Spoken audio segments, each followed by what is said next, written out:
Things I wish I knew before purchasing or buying a perfume challenge.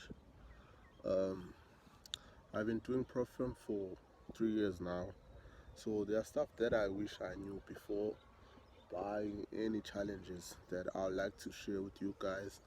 Uh, if you're still new in perfume business, or if you've been doing perfume for quite some time and not having success, I think this video is for you.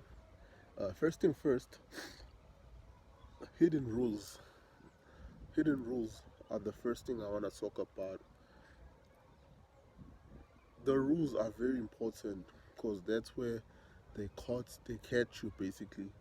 Uh, when you're buying a challenge and you fail the challenge, and then only to find out there was a rule that you actually didn't follow up or didn't realize that this rule is very important. So the first one is the rules, hidden rules. Where do they actually place their rules?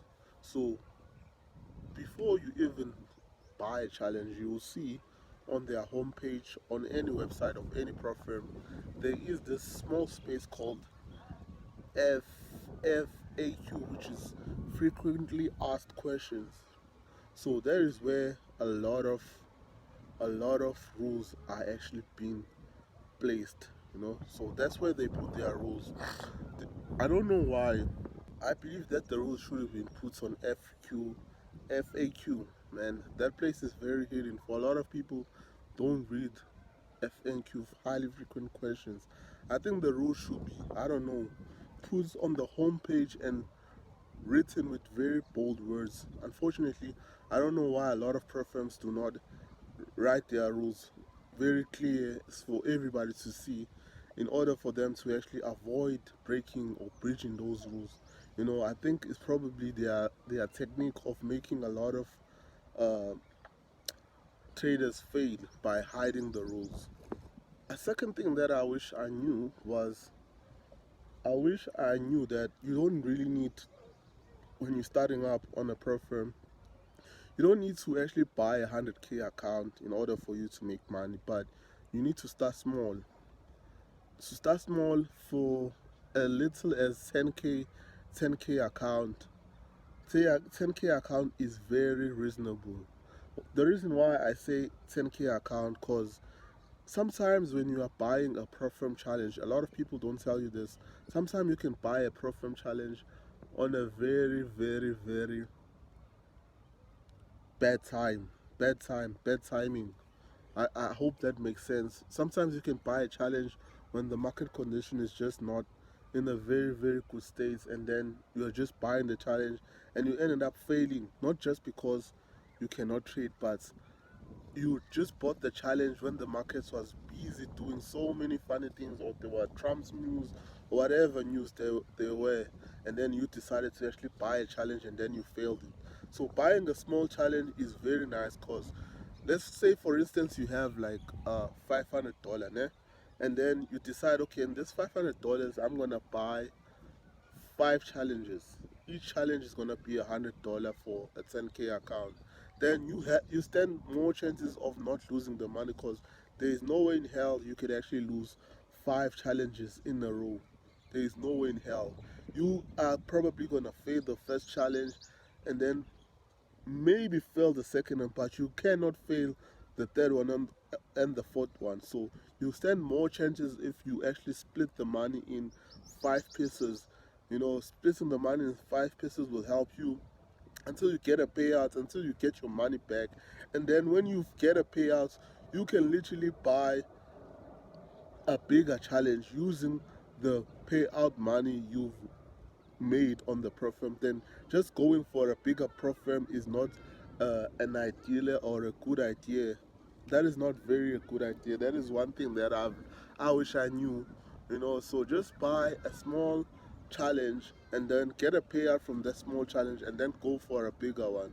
That's the best advice I can get you. I know that everybody's in a rush of just getting a big challenge and then getting a big payout. Unfortunately, in most cases, that doesn't happen. So it's the best idea to actually try and buy a smaller challenge. I wish I knew is that Another thing that I wish I knew was sperming is something a lot of firm hates. Sperming trades. I know a lot of South African trade love sperming trades, because we come in an era where we are always scalping and putting a multiple trades in just one pair, and a lot of perfume hates that. So I wish I knew that. I don't know which perfume you are using, but I am sure there is a rule that says highly frequently trading is not allowed. So spamming trades is one of the most important rules that a lot of platforms have. It's either using Comet Capital, using Marvel Trade, using FTMO, using Funded Nest. A lot of these platforms just don't want you to spam trade. So I wish I knew that this rule or this style of trading is a lot of platforms just are against this style of trading. So I wish I knew that as well. I wish I knew that my forex fund was gonna be closed. Okay, that's one. That one is just a joke. Make sure you subscribe if you have reached this far. Make sure you subscribe. This was just a joke. I wish I knew that you should never trust YouTube influencers, including myself as well. That when it comes to choosing a right firm, it's always promo most of the time. I wish I knew that because most of these influencers are being paid to actually mislead you. Because probably the program is not the greatest, but because they've been paid, they're gonna try to loot you and convince you by all means to actually join their program. I wish I knew that I shouldn't listen to YouTubers and influencers on TikTok telling me I should join this perfume because they have gotten a payout or they have tried this perfume for quite some time because it's just an ad. I wish I knew that. So make sure you do your um, you do your research before you join the perfume. You don't listen to anyone. That includes myself. You do your research and before you even put your hard-earned cash. I wish I knew that. I wish I knew. I wish I knew that risking 1% per trade was very high. I wish I knew that. As soon as you get funded, risking 1%, it is super risky. I wish I knew that. I wish someone told me that you should risk a quarter of a percent per trade. I wish I knew that because if I'm risking 1%, I'm risking way too much because I only need probably 10 trades to actually lose my funded account. So if I risk lesser or risk like a quarter, I stand more chances of actually surviving the tough times and becoming or recovering my losses or actually getting a payout. I wish I knew that 1% per trade is a bit too risky. I should risk lower as soon as I become funded. I wish I knew I wish I knew how that consistent rule and consistent rules, a lot of platforms that use consistent rule are just literally is literally a way of denying people to actually get payouts. Consistent rules do not make sense. Up until today, I don't understand them as much as I understand how do they work, but they just don't make sense to me. So I wish I knew that as soon as I see that a pro firm has a consistent rule, I just stay away from the pro firm and try something else.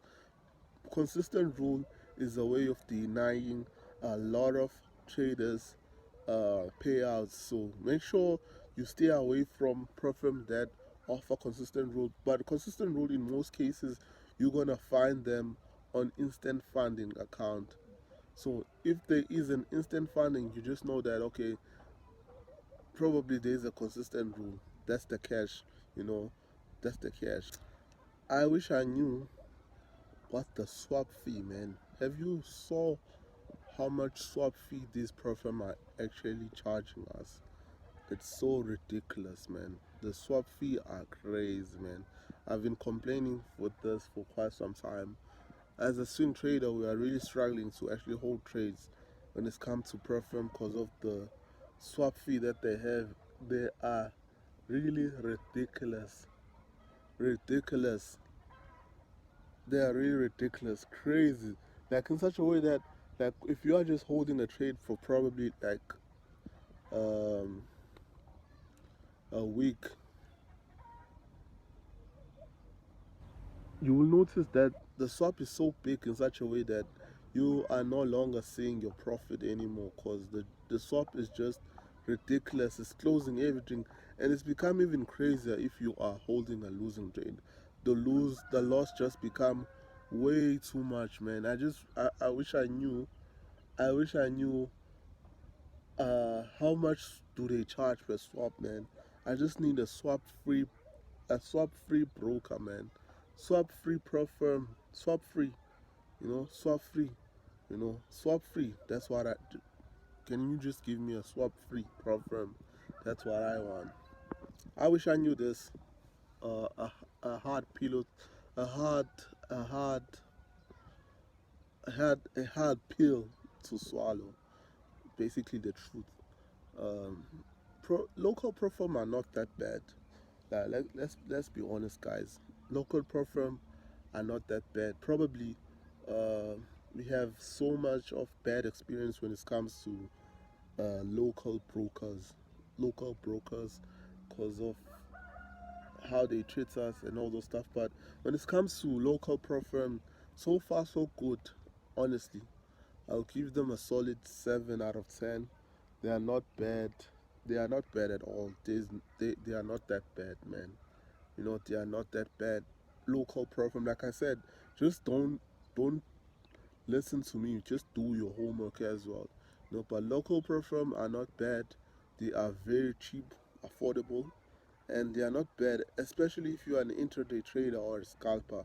You know, I think you can make a decent amount of money if you are using local pro firms, because the payouts, they are so quick now. The payouts, if you're just for instance, if you're just using common capital, you know that the money is just gonna go straight to your capital account, FNP, ABSA, whatever local bank you are using. It's gonna go direct without any stories. As long as you've read their rules and understood them. That's very important. Make sure you read their rules. They don't have much of complicated rules. I've heard that they've literally closed their consistent rule, which is way way great. I wish that they don't have swap. The swap is ridiculous.